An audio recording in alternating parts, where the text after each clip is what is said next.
I mean the flag salute and pledge. I pledge allegiance to the flag of the United States of America and to the republic for which it stands, one nation, under God, indivisible, with liberty and justice for all. City Manager, please call the roll. Councilperson Klur. Here. Councilman Redmond. Here. Councilman Stackcliffe. Here. Councilman Collings. Here. Councilman Stearns. You'll be back. All right, so Councilmember Stearns is temporarily absent. Special presentations, we have none, so we'll move on to public comment. Just want to check with To the chair. Yes. My voice projecting enough? I hear you just fine. Can you hear me out there without the thing? Okay, so, oh, yeah, that is louder. City Manager, do you have the ability to check the Zoom calls? You got that figured out with the help of? Okay, so we'll start with the people in the auditorium who may want to speak in this public speaking session. 3 minutes to talk about things on the consent agenda or items not on the agenda at all.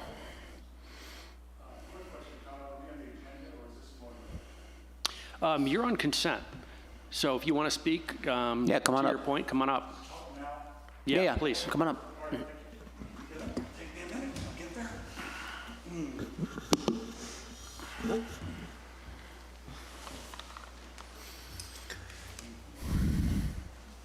Okay, so you just start off with your name and what town you live in.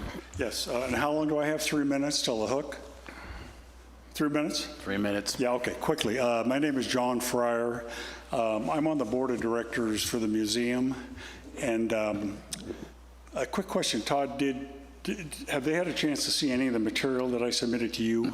It's the sample letter, I doctored up a bit, put it on Mount Shasta letterhead, and an information sheet with the proposed legislation. It's all in the packet. Okay. So basically, we're coming before you. There's a Senate Bill 1009 pending. Senator Daly has presented. It's a special bill. Comes up on April 9th for hearing before the Sacramento before the I think it's called the Organizational Committee. It's 15 senators, and what we're looking for is just a letter from this body, if we could, just saying what the museum brings to the community and possibly what it might, why its future continuance might be important. And we've provided a letter with some ideas, just some things, whether it helps children, educational, what the benefits are. So we're really looking for just supportive letters sent to the museum. We'll forward them all to what's called, basically it'll go to the state before the hearing and they'll look at it. We've got 335 members submitting letters. I'm going to talk to the Board of Supervisors, see if we can get that, but we're kind of up against it with the April 9th date. You try to get some of this organized quickly. So I'm simply coming to say, could you support this?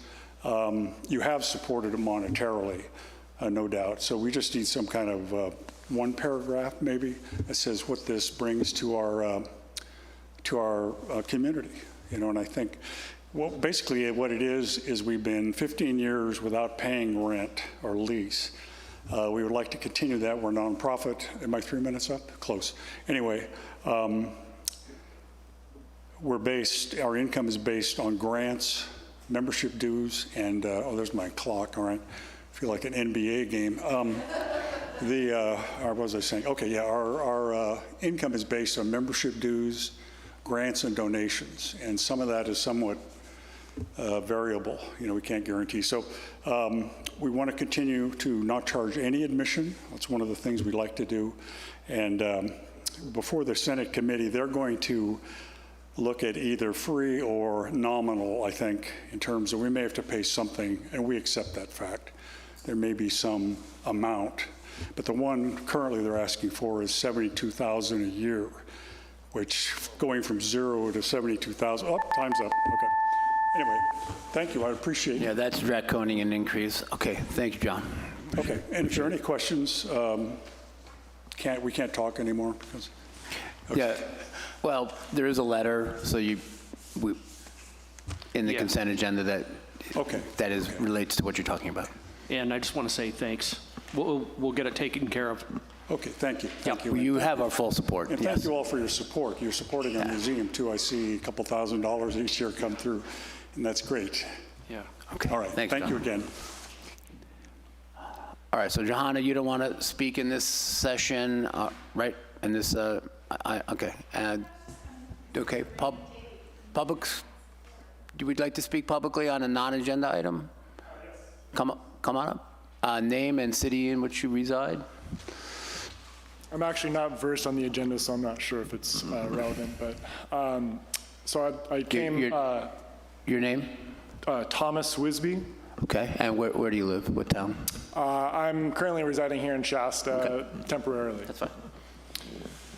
So my name's Thomas Wisby. My grandfather moved here, Tom Wisby, in the 70s. My father was raised here, and so right now I'm actually turning my old grandfather's real estate office into a vacation rental down on right here on the main road. And I was recommended to come here. So speak into the mic. Yes, sorry. There's a property right next door to mine that is, I reported as a nuisance. So when I came in to report that, I was recommended to come in here just to kind of state a case also. Since then, it's been, the owner's been contacted, and we're looking at, there was a notice for the city to come and clean up if it's not done in 30 days. So I like to thank that effort that's being made, and also just voice a concern. I haven't escalated it yet, but there is a very large hole in the ceiling of this establishment that is compromising its structural integrity and safety of the business next door. So of the adjacent building, not the one you're working on. Right. This is the next, the neighboring building. So I'd like to state that I haven't formally escalated it yet, but that is something that wasn't written on the statement, but it is a concern to be made. Another point just to make and to explain, I come from Sedona, Arizona, which is another very popular tourist destination, and I've been assisting with the short-term rental market for about 6 years now. I've had a very successful business back in Sedona, and so starting here, I'm looking forward to beginning that business here. A little bit kind of not too happy about the 14% bed tax that's been recently imposed. I understand, but it's also something, I'm creating another business as well that's focused on online marketing and advertising and influencing. And so in bringing traffic, global traffic to the Mount Shasta community, I think just being a part of this process with the city is really important, and also to look at maybe further future developments towards what the tourism hospitality industry is kind of like developing in the city. And yeah, just wanted to say hi, meet everyone, and be a part of this process. So thank you. Okay, go ahead. Where is the building that you are renovating? Where is that located? It's 1109 South Mount Shasta Boulevard, yeah. And I'm a Sedona Red Rock alum, so welcome to town. Nice to meet you. All right, thank you very much, and thank you for investing in Mount Shasta. It's good when people are bullish on our town. We like that. So appreciate it. Thank you. All right, so Todd, already hands raised in Zoom world there. None. All right. Then I will close the public comment section of this agenda and move on to council and staff comments. We always start with the city manager, so Todd, you have the floor. Yeah, so let's talk about development at the landing. I've had a meeting this week with K2 Development and Siskiyou Economic Development Commission about a Transformative Climate Community Grant through the EPA, which if we were awarded the grant awards are between 10 and 20 million. We hit the sweet spot in there in that it is a cleaned up EPA brownfield site. We're on our way to reformation of an EIFD. And there are a bunch of things that we really hit the mark. If, there are some elements we need to explore that are part of the grant. Our concern is that this go-round, we might not be completely shovel-ready, so we might just be seeking a planning grant through the EPA to get us into the position so we can go for the next round. I also had the same conversation with Frank Bermonte and Joe Pinsino Holdings. And they're the folks that approached me out of the blue, said they've been up here for, since the 90s, have come to council twice. And they are looking at doing a 100 to 150 bed hotel. They would like to, in a luxury RV park, some affordable and workforce housing. And they'd like to tie this site up as quickly as possible. But I told them that, we don't have a current commercial appraisal on the site, and we need to know a lot more information about what you're proposing, and it needs to be really fleshed out before we could move any further, because you've got to have something for the community to respond to when you go out to the public and seek input on this stuff. And you want to get approved, you got to show what it is you're doing and be pretty far along. And so they're excited. They want to move really quickly. K2 does too, but they're tied up in finishing a project in Warville and starting a project in Shasta Lake. But Shasta Lake, they're kind of at the place where you set it and forget it and let the contractors run, starting in April. So, and Daniel Knott from K2 has been great. When he jumped on the call, he's always a great source of knowledge. And anyway, so those are the two big development projects. They're, inevitably, we'll get calls, all of us, about the old hospital. And to reiterate, the city does not own this property. The city is owned by the receiver group, the Bay Area Receivership Group.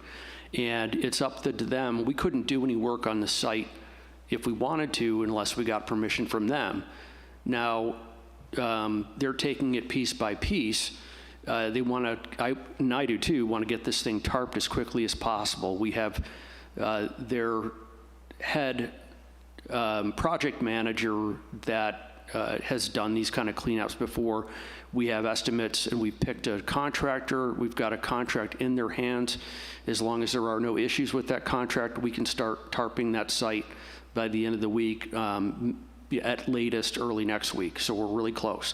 Now the issue becomes, what do we do after we tarp this? The cleanup estimate is varied all over the place, but it is, whatever the amount to clean this up, it's going to be at a place where the city can't foot this bill. We cannot afford to pick this up. So what we're trying to do is work with the insurance company and, see how I can phrase this. They are concerned about settling and paying this out because of the suspicious nature of the fire. And, if they're waiting until, a full lawsuit and adjudication happens, this is going to take a long time to get a hold of that money. So what we're pushing Bay Area Receivership Group to do is to work the insurance company hard and seek a settlement of, say, half of what the payout should be, which is enough for us to get this site fully excavated and clean. So that's where we are. We're hamstrung. If we wanted to clean up and seek reimbursement, you never do that because you won't get reimbursed. One, we don't have the money, that kind of money. But we're working as hard as we can with companies that are involved to make sure that it is. And that's it. Does anybody want to talk about the landing or anything like that before we move on to the next staff member? Okay. No? Okay. So, Chief, do you have anything to add during this section? No? Okay. How about Ken? Did you want? Okay. Right, going around the horn? Muriel, nothing? Okay. All right, council members, anybody want to speak up at this point? Go ahead. You were talking about the cleanup cost ranging so much, other than the sword fight of cost. Do you know how much the bill is actually going to be? Well, so in talking to Bay Area Receivership Group, who's, again, based in the Bay Area, their estimation is between about $500,000. So that's not, No. that nobody's going to write a check or, for that. It's just, it's a lot of money. But a couple local contractors, one who does have the right certification for this kind of cleanup, is putting it more at 300, and it's an expensive cleanup. But there seems to be, there isn't a resolution on what dollar amount should be applied to this. I think partially it's because you don't know the extent of the cleanup and the extent of the hot spot until you get in there and actually are excavating, right? So, but that's kind of the relative ballpark. But I think the estimates that Bay Area Receivership Group are basing their information on are Bay Area rates. So, go ahead then. Mayor Stackfleth and I met with Muriel and the city auditor, Charlie Pillen, and Todd last week, and just wanted to let everyone know that meeting has happened. The audit has concluded, and I'll save my commentary for when it's in the agenda, but just wanted to give a heads up. Okay, so Todd, the insurance payout amount, do you have any idea what the building was insured for? Just curious. So our understanding is that we got the insurance numbers at 1 million, but we had kind of had that, we'd had that information. I don't know, and Ryan Griffith from Bay Area Receivership Group is confirming whether or not that is the final number or whether that amount was doubled to 2 million. Right. So either way, we are looking for $600,000 so we can get the site cleaned up. The tarping is going to be paid for by the contempt fines that were levied against the owner for not cleaning it up because he was facing, you either pay it or spend some time. Go ahead. If I could grab a tail with a follow-up question on that. Just as far as that 2 million, how much is going to go to the wrong people? Well, we're working to make sure that doesn't happen. We took them to court, and the judge ruled in our favor that if there is an insurance payout, it does not go to the owner. It goes to getting the site prepped for bid, and any leftover money for the cost of reimbursement for all our work, the city's work for the fire and everything else. So that worked in our favor. Also seeing the judge about the fines that were levied to the tune of $73,000. The judge also agreed that money isn't just forfeited to the courts, it goes to the Bay Area Receivership Group in the city, and that's the money we're going to be using for the tarping. All right, so with that all said, I'm going to close item number 5 and move on to committee updates. City manager, any updates for us? Yeah, so the last DEAC meeting, we reviewed it was basically focused on the Power Box art contest and going through all the images and picking, a lot of submissions, a lot of great submissions, and the group settled on a number of them, and it was about the logistics of getting these mounted, what it's going to look like on, where each one of these wraps are going to go and on what box.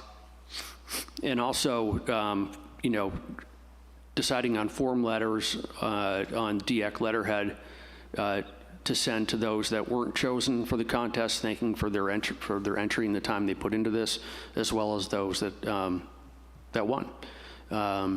So those letters went out late last week, and we're having a special DEAC meeting on Wednesday morning at 8:30. Chair? Is it possible to get with DEAC and have them bring back to council maybe a one-year budget of I saw what they that. would like to see? Mayor and I just reviewed their reserves, and they do have some funding to work with, so it'd be great to get something going. Can do. Thank you. Okay, so that is a future agenda item, actually. It's actually on there. I just saw it. Yeah. Yeah. Wednesday, I'll talk to them. It's just a matter of getting it scheduled. And so I guess the issue is whether after monies are taken out of that fund for parking lot, property rental, what is left to cover the projects that they have pending? So that will be an interesting meeting, I think, if and when we get around to that. So, yeah. And that's it for committee reports? Yep. All right.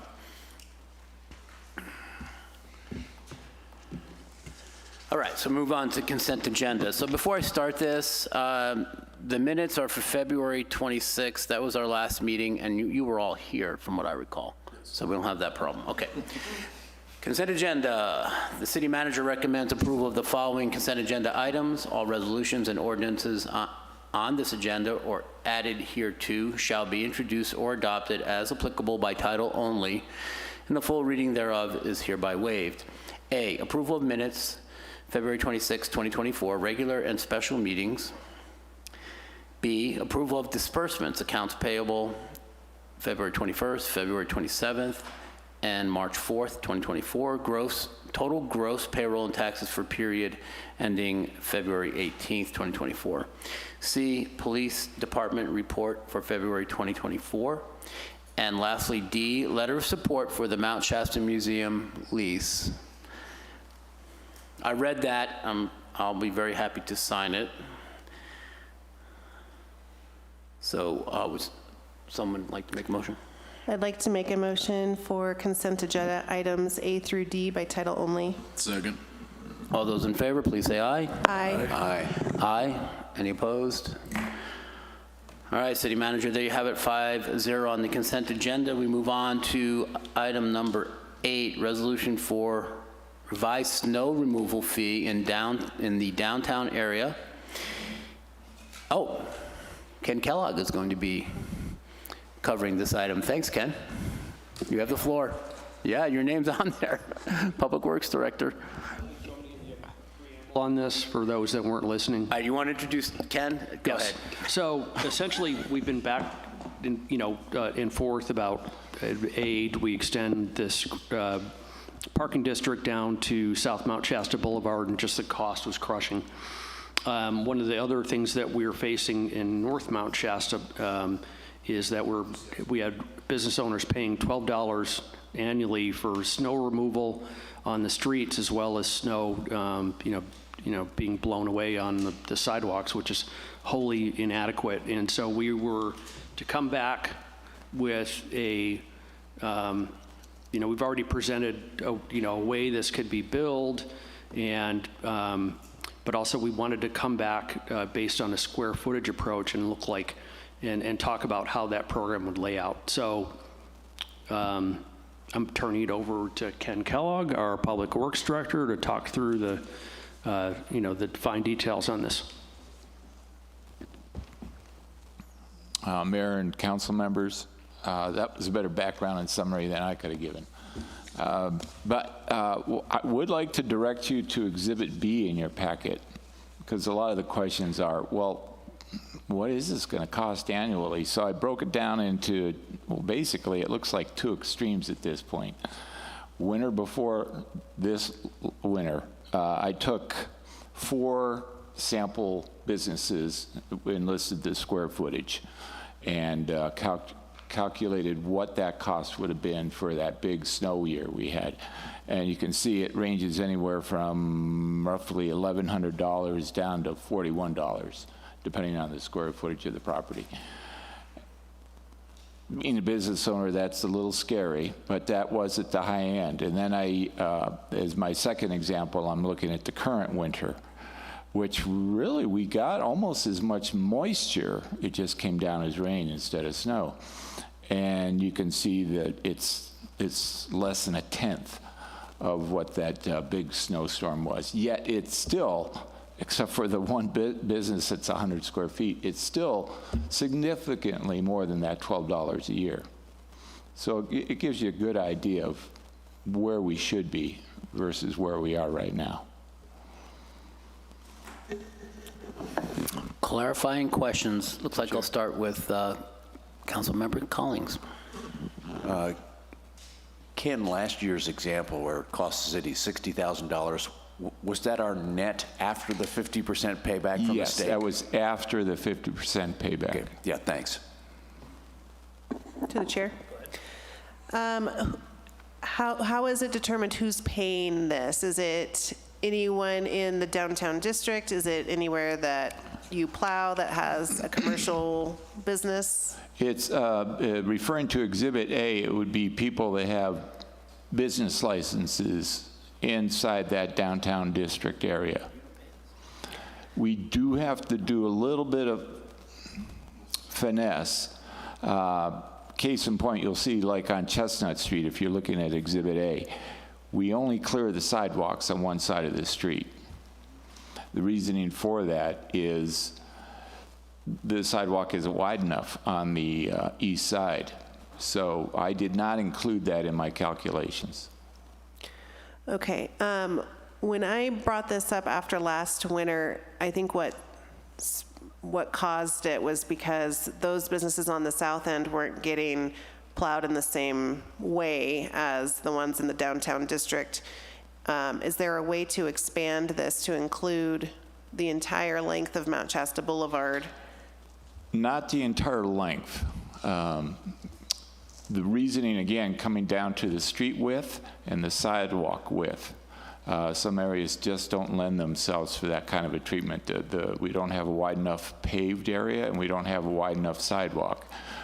We did look at the section of South Mount Shasta Boulevard south of Old McLeod, and that section was conducive to this type of treatment. But we contacted the owners there, and the general feeling was that they did not want to pay the extra amount of money. Would that include, so that's like Casa Ramos Harvest? Yes. The Shasta Inn? Okay. Yes.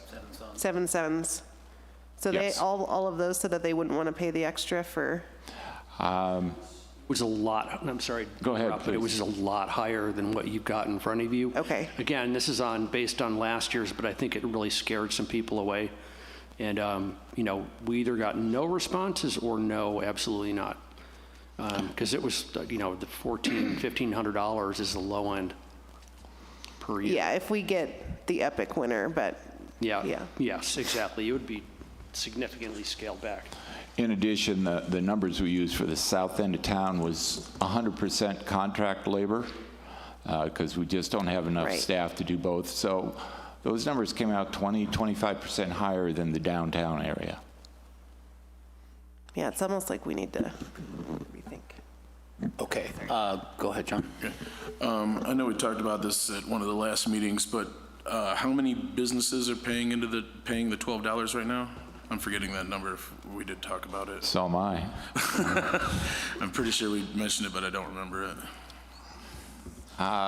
If I can get back to you with that. It's in my calculations, but I don't have it here in front of me. Okay. Mr. Collings. Ken, that net $60,000 in last year's example, after the city was paid back its 50% from the state, are those expenses culled out for exclusively the areas that are going to be cleared? Yes, those numbers were not actually for the snow plowing was not part of those numbers. Those numbers were strictly what it took to haul the snow away and to clear the sidewalks. What I'm getting at is, were there any areas where the snow was hauled away that were outside of this area? Because I thought that hauling the snow away went like all the way down to Berryvale and past, and they haul that snow away.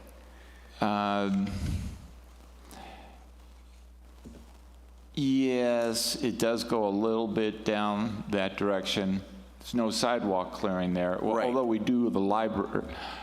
And this would, I didn't include it in here, but this would, if this is adopted, I would say we're no longer going to plow the sidewalk at the post office.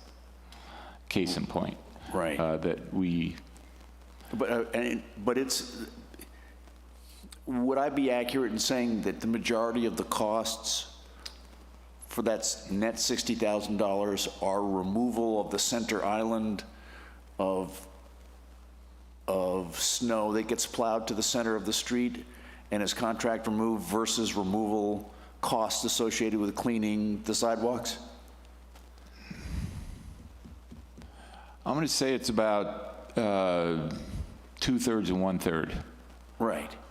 And 2/3 for hauling the snow away, 1/3 for doing the sidewalks. right, and given that, and we're including costs to haul that snow away that are outside of the downtown district, I'm just trying to figure out, are those people going to be paying to clear snow from the center of the street for areas that are not in their downtown district area? It's an excellent question. And it's somewhat along the same lines as I brought up with Chestnut, where we're plowing to the center, but we're not clearing the sidewalks on both sides. And I omitted the east side of Chestnut from my calculations. We will have to make a judgment call, and I'd love to get some direction from the council about center plowing south of this district, south of Alpine. Whether we continue to do that and look at charging those people, because we're not doing the sidewalks down there. Do we try to come up with a formula adjusted just for Center Hall, or just exclude that area? I suspect the answer would be, given that it's 2/3 of the costs,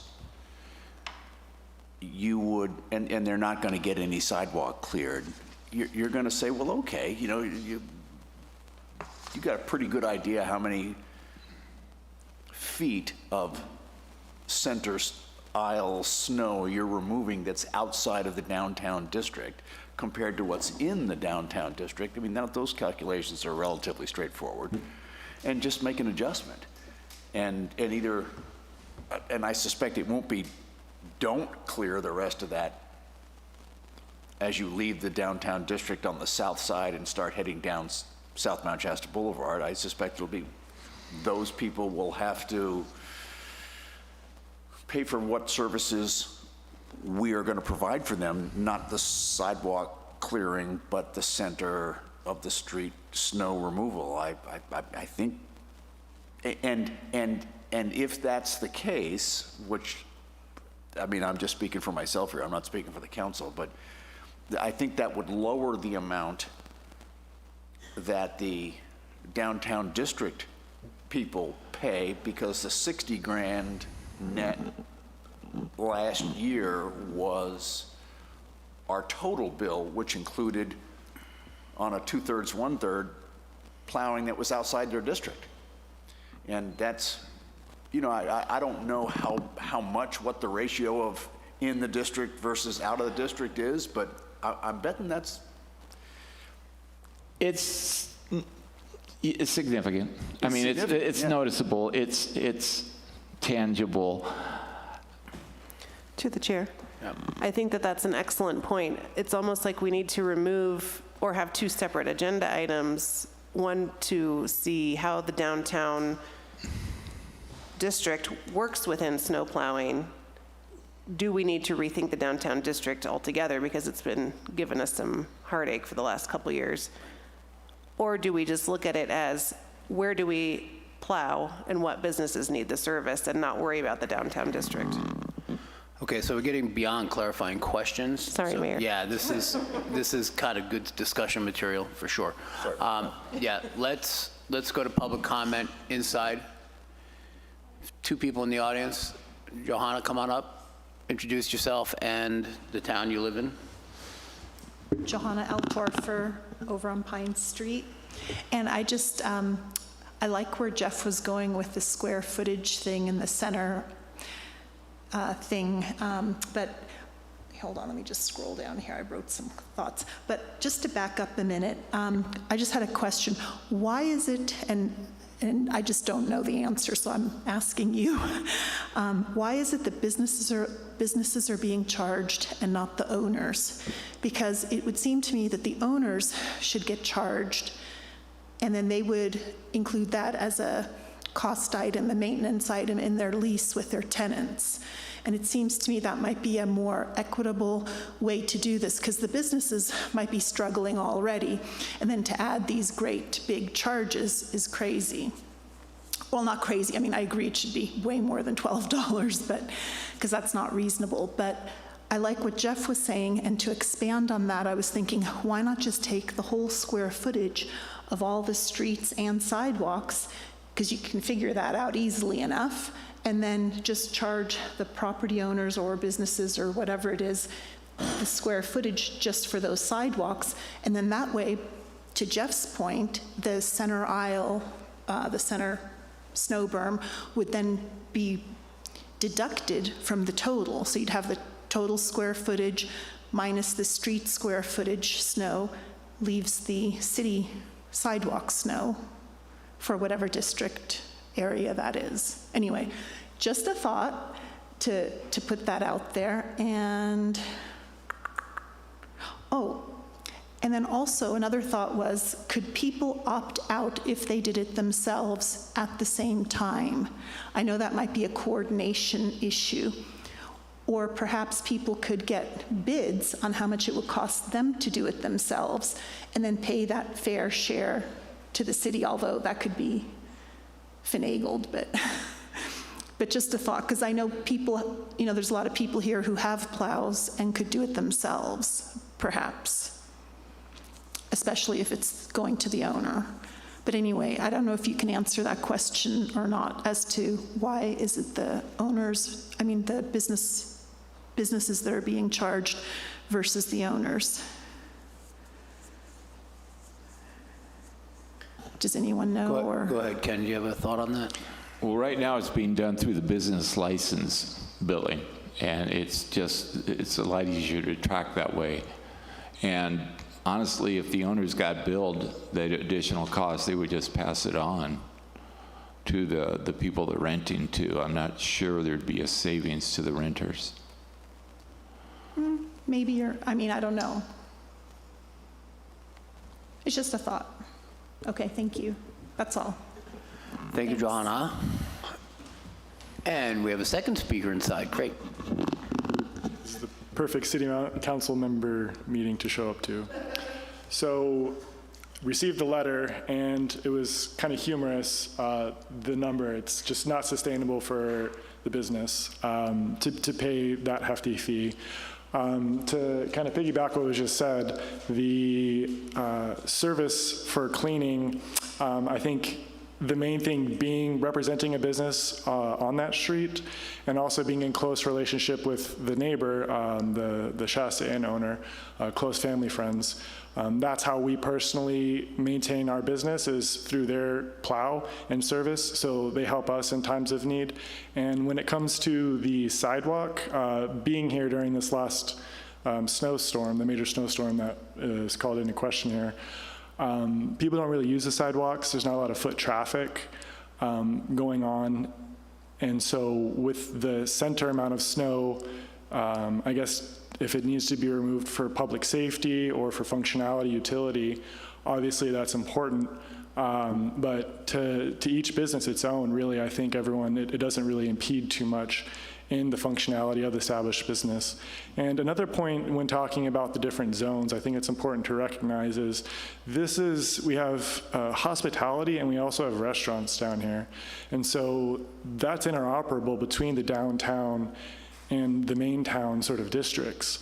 So when you're divvying up the actual customers, the traffics, they're going to be frequenting both these districts. So the cost, the general service, it doesn't necessarily break down in terms of the business it serves with charging independently based on these regions. That's just something that was coming to mind in terms of, obviously the businesses would like to think about it that way, right? But when it comes to actually the entirety of the city, it doesn't, in my mind, make too much sense to divvy up. Maybe make it less intensive where there's obviously longer stretches of roads. That makes sense, especially where it's not as necessary, where you're going to have a lot of foot traffic in the main centralized region, but not in this downtown area. So I think that's an important key piece to note here.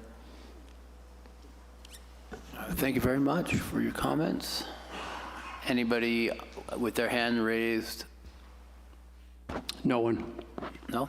All right, so we'll close public comment on this item at this time and bring it back to council for further discussion. Jeff, did you want to say something? No? Okay, go ahead. For me, I think that the square footage idea is a great way to help the city recoup some of the fees. I just don't think that this solves the problem of making sure that the businesses on the south end have a functioning way of getting in and out.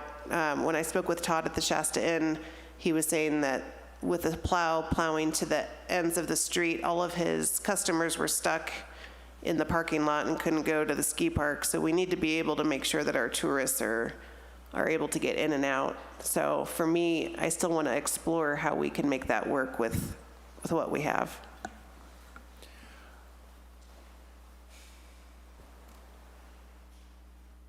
When we headed down this path trying to figure out, hey, the city isn't getting reimbursed for even remotely what it's costing versus the old $12 a business charge. And the concept of the downtown area versus all the other areas that need to get plowed and need to be in consideration. I think I'm gonna, if I'm reading you correctly, that maybe the best idea here is let's just table this and look at the rest of all the businesses that are affected and an equitable share of how, where we can't plow to the center because the streets aren't wide enough and don't really have a choice, and what options there are there, and versus where we can, but that's further south, and figure out how we equitably distribute costs of snowplow removal, especially the center area, center of the street area where that happens, and sit down with you and just try and work this out. And if there needs to be any kind of committee, I'd be happy to give input. So to state the obvious on this, the reason South Mount Shasta Boulevard customers, the rate was so much higher is because with the areas that were able to plow and the areas where there are no geometric issues, in other words, they were creating sight lines, the total number of businesses that are directly related to that plowing is relatively small in comparison to North Mount Shasta Boulevard. So when you're spreading that pie among 100 businesses versus 6 to 8, it comes out to just not working to an economy of scale. If we wanted to look at a blended amount where, the issue then becomes, a parity issue is if you wanted to blend what North Mount Shasta pays with what South Mount Shasta pays, with the sticker shock of, say, North Mount Shasta already, if you're going to have them absorb some of the costs of South Mount Shasta, that may become untenable for them. But I just want to keep that in mind when we're talking about it. I'm all open. If you guys have ideas, we'll take a look at it.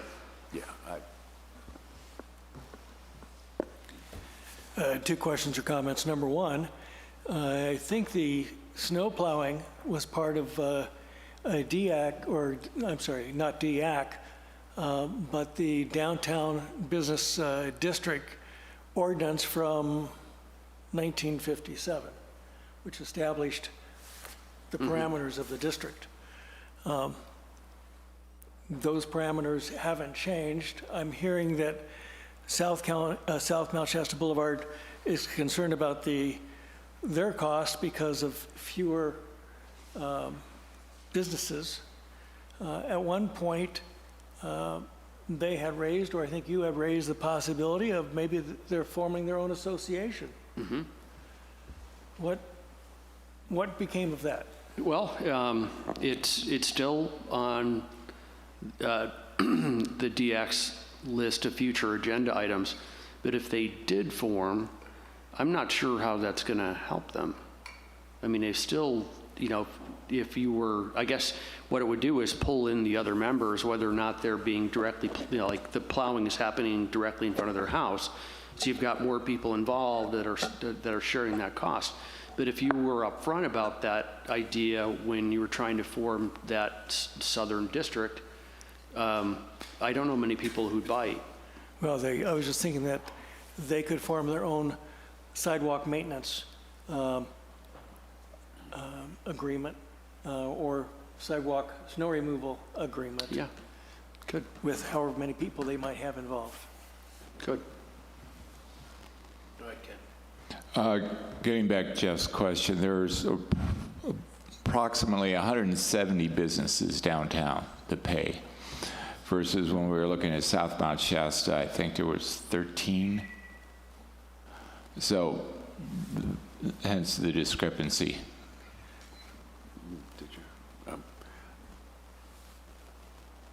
And I'm assuming because a lot of those, well, I don't know, I'm not sure what we're counting as a business. In other words, if somebody has a private residence, but they perform business services out of that residence, are they counted as a business? This is based off the list of people with business licenses. So if that person was in the downtown district, say on Chestnut. And I'm sorry, I was not clear. I'm talking about on South Mount Shasta Boulevard, where you get a lot fewer, quote, businesses, and I'm assuming you can't all of a sudden charge somebody with a private residence on South Mount Shasta Boulevard because all of a sudden we're going to try and recoup these large amounts of money. I'm thinking of when I looked at that, they were, one of the properties we looked at might have been not commercial. The, I don't know how to describe it, but at least 12 of them were. There's that one. It's the White House with the tree. Yeah. Actually, that is a commercial. It has been commercial for most of its life. If it's along that strip, it's all commercial. It's zoned. It's all zone commercial. Yeah. Yeah. And I do have a question. You're right. Todd was saying there was something with the snow plowing, because Todd was one of the ones that got back to us and said this is not economically feasible. But was he, when he spoke with you, talking about a specific situation that might be able to be handled with our snow plowing operations slightly different way, or was it just a general snow plowing that wasn't working? Possibly. That was when I brought it back and said, is there a way that we could plow to the center all the way down? Because they were just buried behind, 9-foot berm and couldn't, and then they would have to be out in that, super early to try to dig everyone out.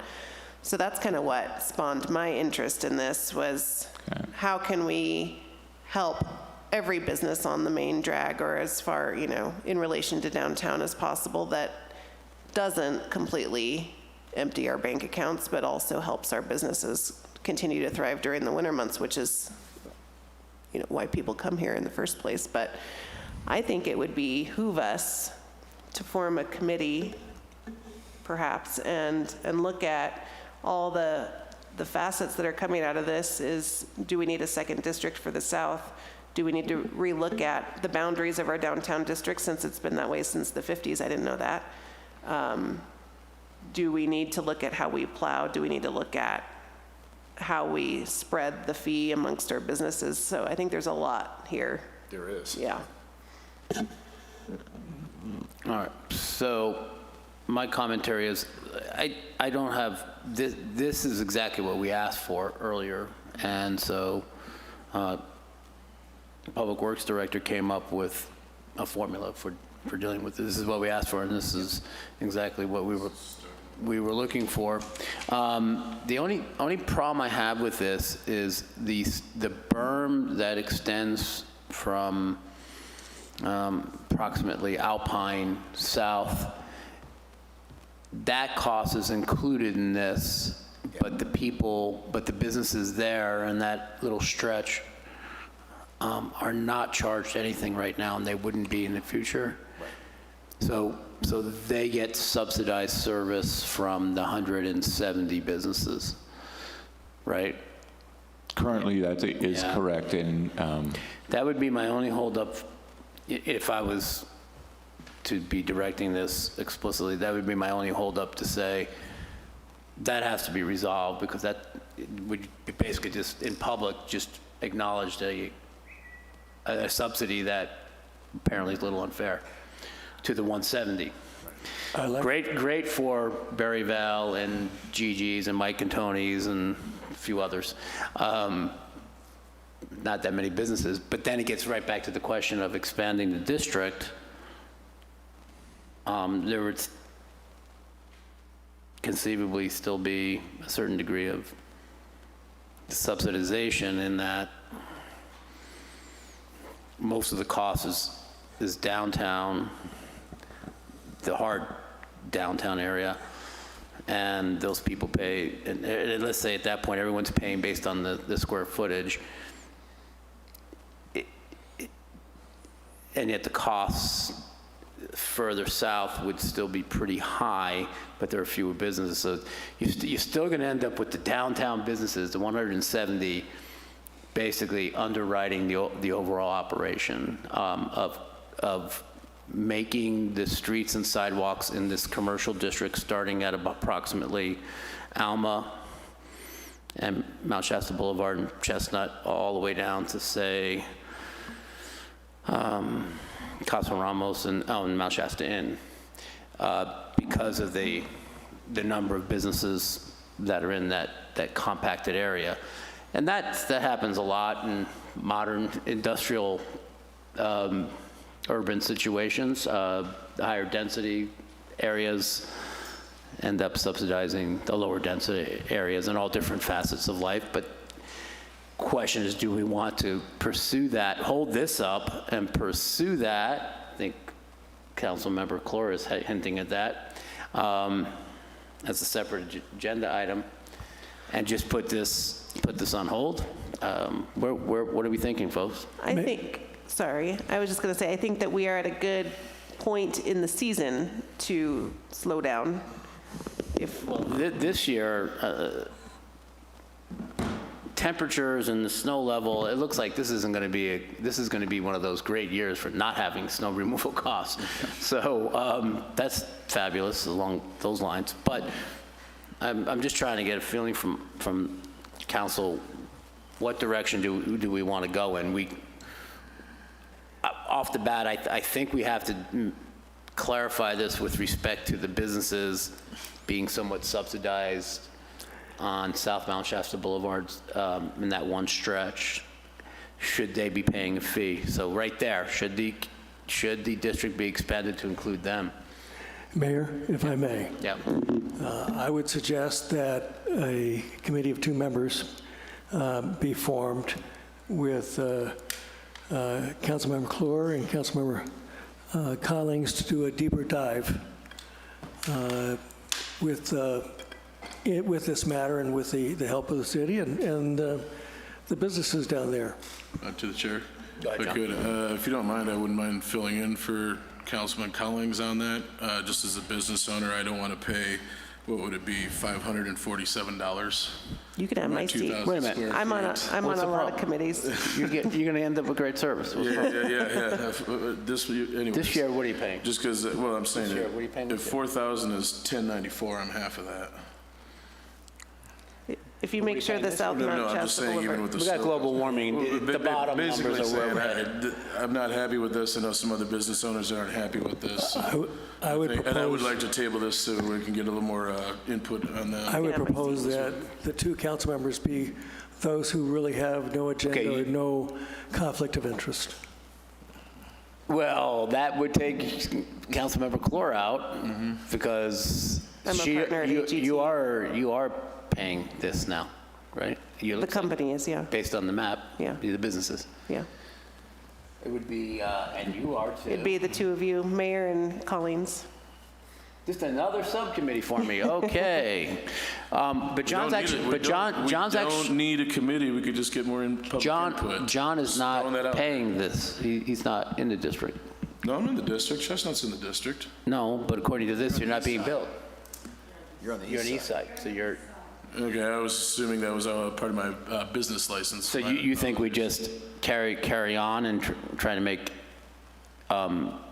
rational decisions as a council of the whole? No. I'm just saying we get some more public input if we're tabling this. I don't say necessarily need another committee, but So, you know, a couple things to add is, again, someone's going to lose out and feel unhappy if we did a blended rate between South Mount Shasta Boulevard and North Mount Shasta, but at least it lessens the blow. The other part of this is, you know, we could stick with state law, which says that every business owner, any private person has to have their driveway cleared and do it on their own, and the only thing you're charging for is removal of snow from the streets.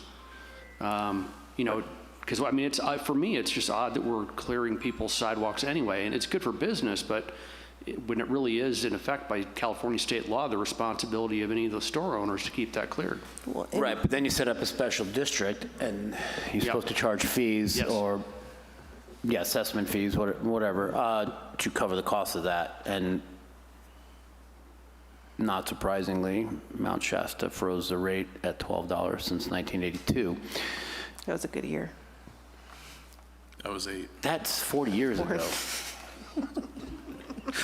That's, you know, I could start editorializing about attitudes and stuff, but I'll just stop. So, you know, nobody's getting over with that, but maybe they are. Anyway, so we table this, start a committee, we'll put that on, no, we just, yeah, that'd be a future agenda item, I guess, to make it a formal committee, or we could do it right now. But I think we'll make it a future agenda item and come up with, we have a formula that makes sense to me. It's just a question, I'm good with this. It's just a matter of dealing with that stretch going down South Mount Boulevard where people are not paying anything at all. I mean, I'm good with this program. And the only thing that would need to be clarified from my perspective is what to do with the businesses that are getting service for free in that section of South Mount Shasta Boulevard. Do you just stop doing Well, it's like any other place. And, stop doing the center berm and leave the snow in their parking spaces, right? it comes to our attention that you've been subsidized X number of years under the program that we have established under our parking district. And, well, we can empathize with you with the extra cost, but this is what you're going to need to pay if you want to continue to receive this service. And if we don't by X date, you don't. Yeah. All right, so, And I don't think the better solution would be to extend the downtown business district that was formed in 1957. really, There's a lot of hoops to jump through or hurdles to jump through. And whatever we end up doing, I think, would require a legal opinion.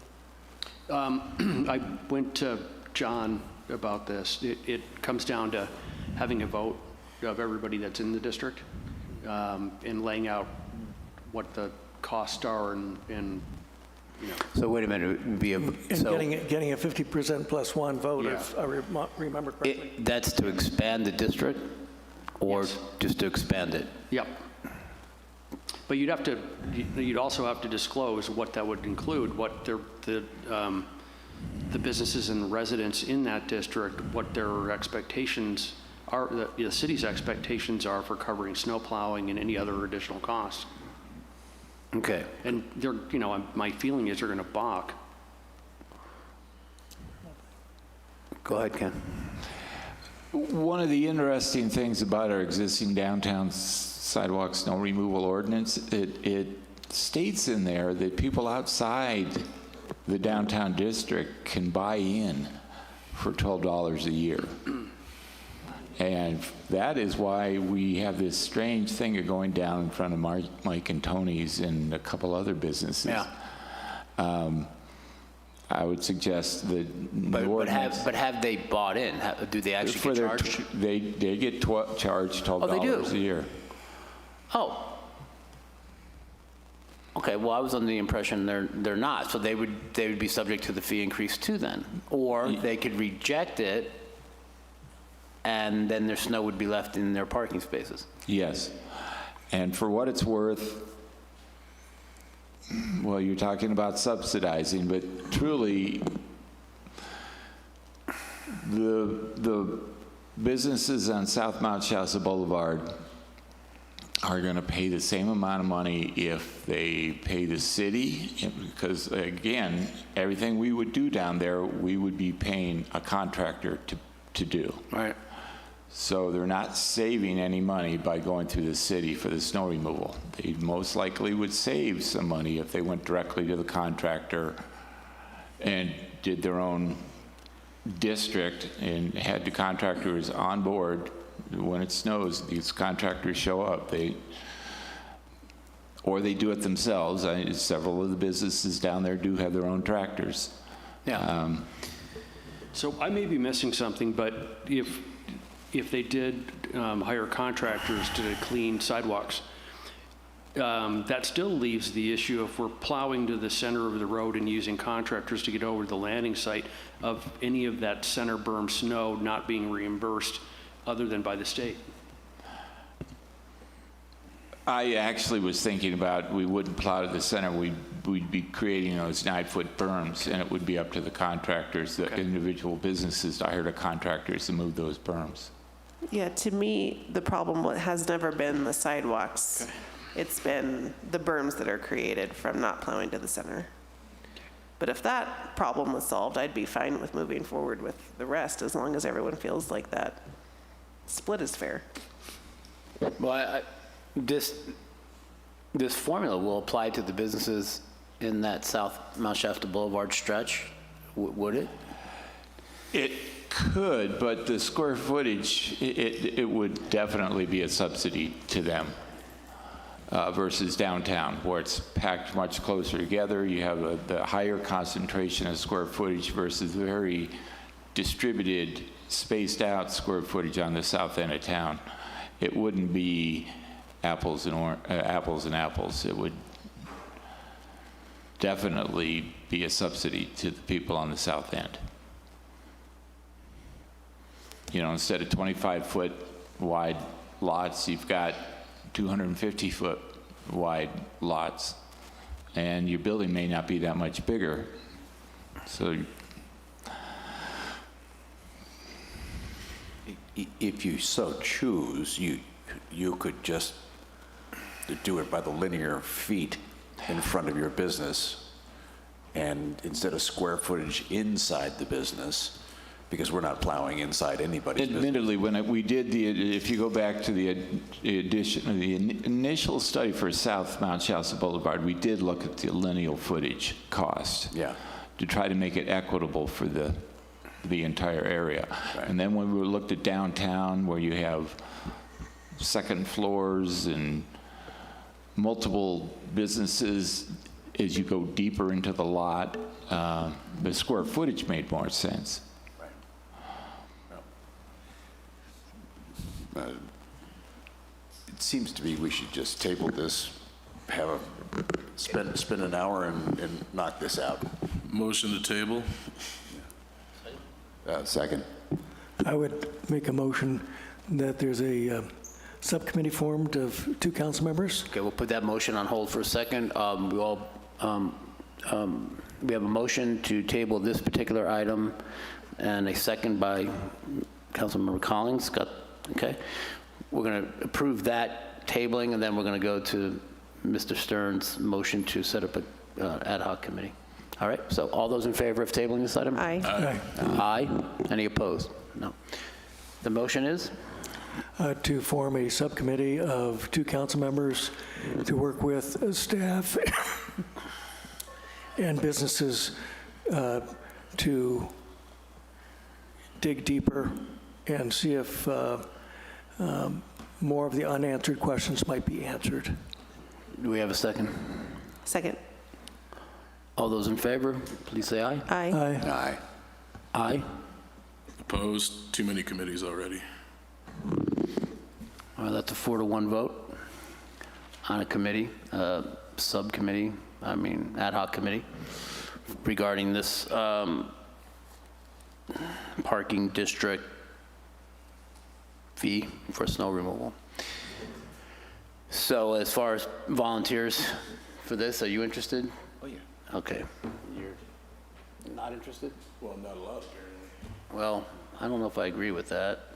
He's not paying the fee right now. I would have to check, but I don't believe he is, but I can't. I just assume it's already part of my business license. Based upon his comments, I think that would be inappropriate to be on the committee when he's already indicated his views.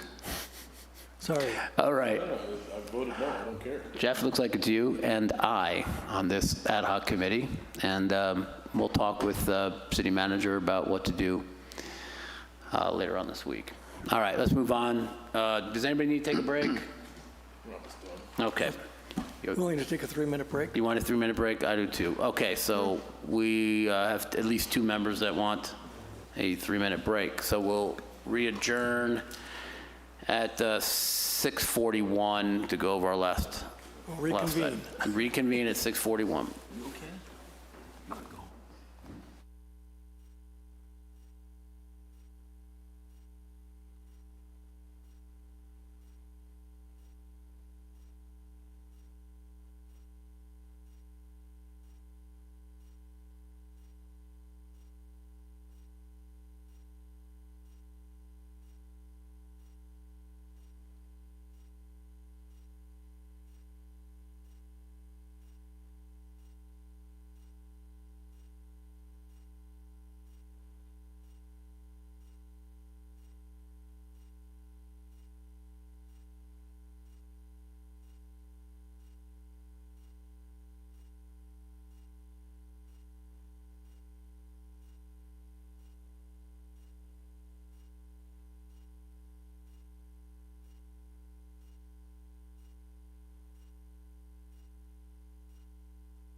You gonna leave?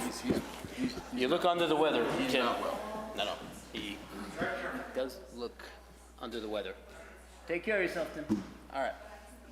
Let's restart. Move on to item number, I think it 8 or 9? 10, 11. It is 9. All right, so subject here is approval to fund grant writing for the latest round of federal RAISE funds, R-A-I-S-E. City manager will introduce the subject.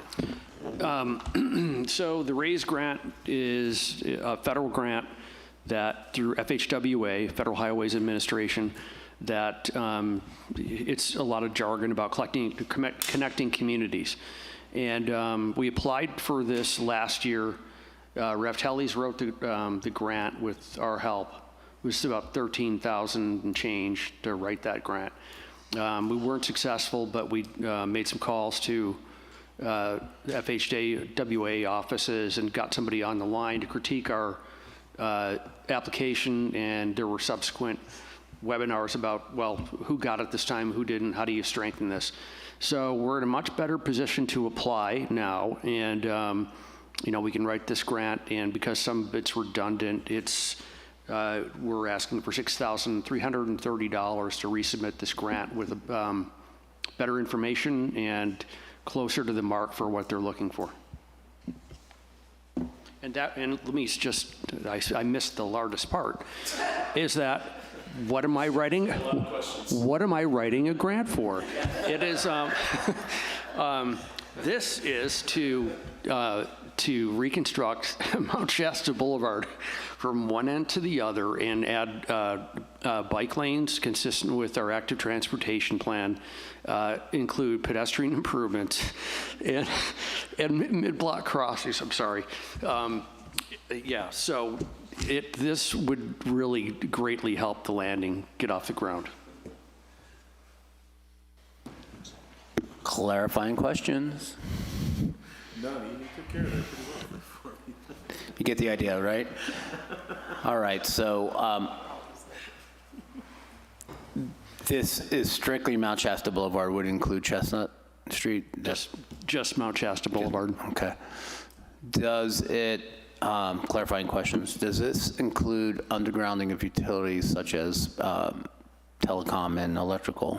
Is that part of what they do in these upgrades? Yeah.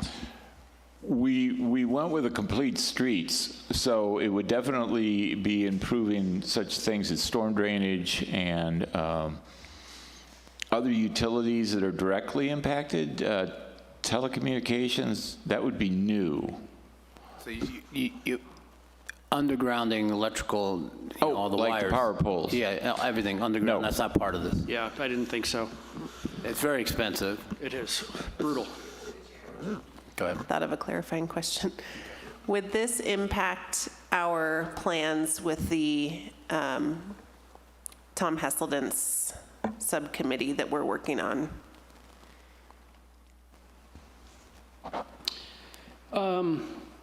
It shouldn't, because by the time we get this built, the area that we need to reconfigure is, we can seek state grants for it through their active transportation program, and especially Castle. I mean, we might have to breach the reconstruction, but we'll be able to, fix that up. Okay, well, Castle at that point would be in a culvert underneath the highway, so it might be some conflict, but should be all right. No, I think, but it's really more the one-way streets, I think. Right. Should be concerned. Yeah, I don't think that, say, if you sought a state grant for it, for one-way streets, they're going to ask if you had a federal grant on this. They're going to just say, well, what are you trying to do now? And if we're selling it as a complete streets project, they're going to look at it as something very different. They're going to look at it through the lens of what are you doing to make it easier for people to get out of their vehicles and get around town. And that's it. And if, I don't see a conflict. I think The couplet is a few years out past any reconstruction.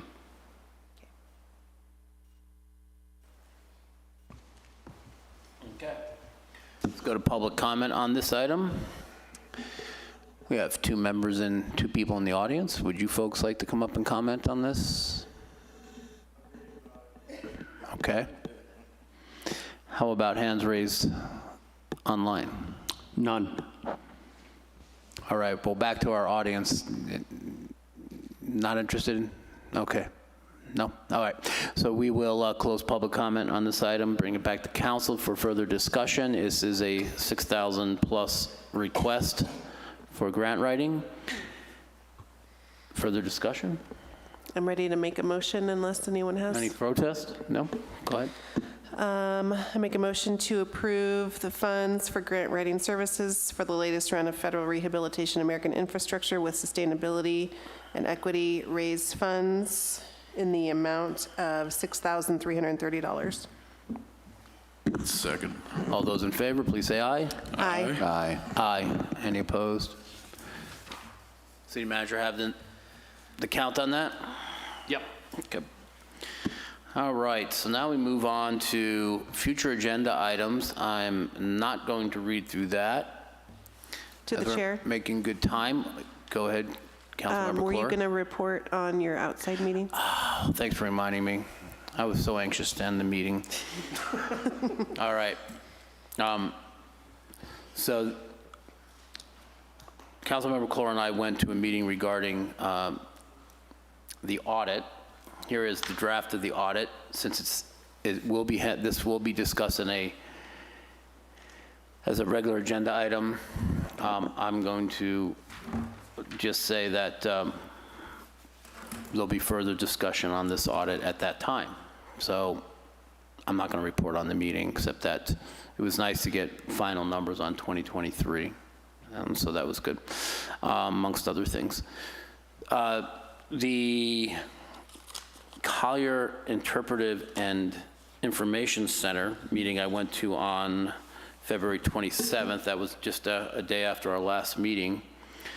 Very, very briefly, as far as their fiscal position is concerned, bank account, their checking account balance dropped $1,000, which then leads me to ask, did the $1,000 donation that we promised them, did anyone sign a check along those lines? Anyone see it? Muriel's not here. You probably wouldn't know, Todd, if that was produced, that check, would you? I thought I saw it You thought you saw it? in the latest batch. Oh, so it's coming out soon? No, the latest batch that. Just got I signed today? Yeah, signed on Friday. Do you remember seeing it? I do not. Okay, I'll double check that. The other interesting thing that meeting was this trail that exists and the signage that's going to go on it, along it. Looks like it will require a CEQA study. And I said, well, to the staff that runs this little district, this little authority, that you really ought to go for a negative declaration on that. I don't think you're going to have much protest regarding what you're trying to do. And they're quick. I mean, if you're just doing a phase one and you're seeking a neg deck, the environmental firm I got on for the Brownell property, they're doing it for $3,500. Oh, really? Okay. And it'll happen, it'll be all done within how long? If they don't run into any snags, it'll be about a month. A month, 30 days, right? Yeah. If it is a neg deck. Right. But if you know any of the past land uses out there, you know, the big ones, of course, are dry cleaning, you know, service stations, gas stations, that kind of thing, or, you know, Yeah, no, dump site. this is just a trail with some new signage. It's going to be a neg deck. Yeah. So anyhow, that's my report on that meeting. And we didn't have any library meetings. That's coming up this week. This week. So just as a refresher for those that are in the audience,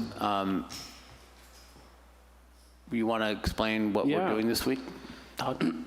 So we have the Library Tax Advisory Committee. We passed Measure H, I believe, a number of years ago. To help fund the expansion of the library, we've been meeting with the Library Expansion Committee for a while now. Before I was on, they were with using a couple local firms, and there were some issues with the engineering.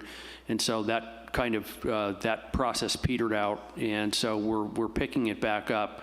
And part of picking it back up is let's take a fresh look at this. So I was asked to put together an RFP looking for qualified applicants to put together a design build team. And we got 5 responses back. 2 were picked. 1 is an engineering and architectural designer that did work the last time, and it was a good design. What we decided to do this time is go with a firm by the name of Nolan Tam, who specializes in public places, civic spaces, especially the design of libraries. And they're going to be doing the scoping, public outreach, programming, and coming up with the conceptual plans, floor plans, et cetera, as part of the final process for this portion of the expansion. So fast forward to this week, Nolan Tam are coming to the Library Expansion Committee on Thursday at 3:30, and then they are going to be here at the Upper Lodge on Friday for a public listening session to take input from people, kind of lead people in a direction of, hey, these are the new standards in libraries. These are the kind of things that are trendy now. Which of these make sense? Would you like us to add? What are things that don't make sense? They're superfluous. And so we're trying to seek input up front so we get a good product and refresh the work that we've done in the past, and then figure out what we're going to do next. All right. Well, if you folks that aren't part of that committee would like to check that out, do think about coming to the meeting here on Friday. Should be interesting. And back to future agenda items. We have a fairly long list. Does anybody want to add any items?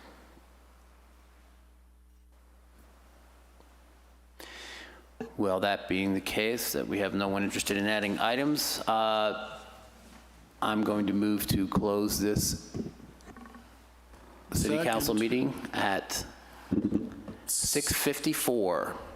No objections? Second.